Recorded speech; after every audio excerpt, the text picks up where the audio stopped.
Hi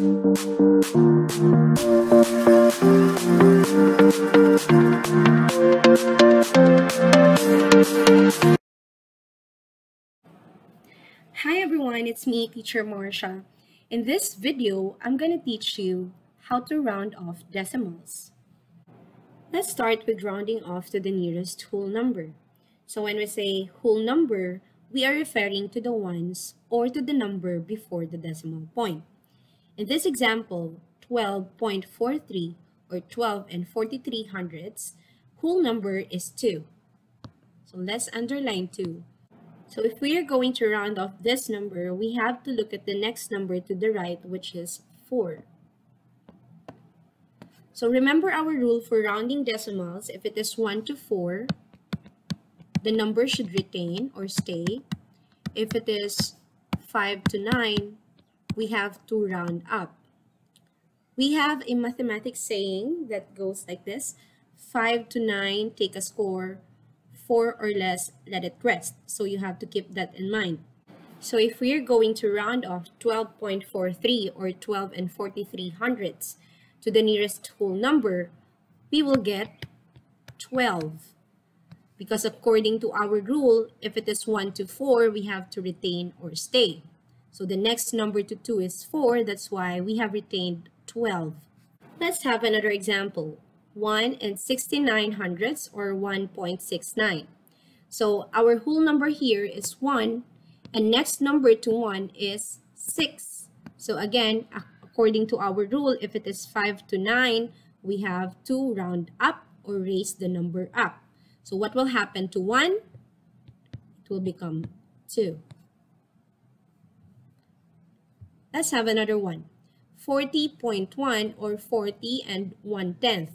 So our whole number here or our ones here is 0 and next to 0 is 1. So again, rule 1 to 4, retain or stay, 5 to 9, round up. So our number next to 0 is 1, so we have to round down or retain. So it will remain as 40.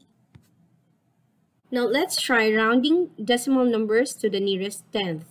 In this example, 21 and 17 hundredths or 21.17, the tenth is 1 and next to 1 is 7. So according to our rule, if it is 5 to 9, we have to round up.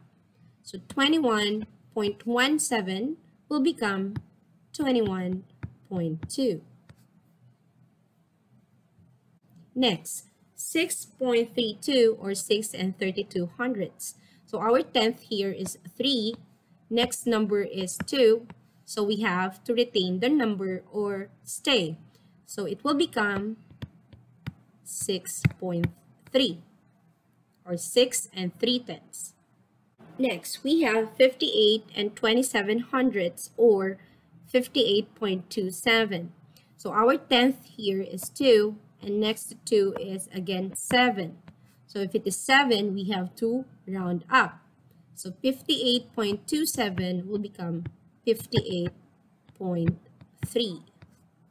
Now let's try rounding decimal numbers to the nearest hundredth. In this example, we have 2.673 or 2 and 673 thousandths. So the number in the hundredth place is 7. So you have to underline that and get the next number, which is 3. So our rule, if it is 1 to 4, we have to retain or stay. And if it is 5 to 9, we have to round up.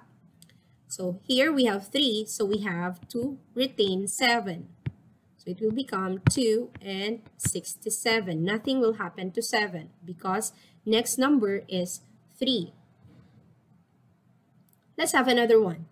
32 and 814 thousandths or 32.814.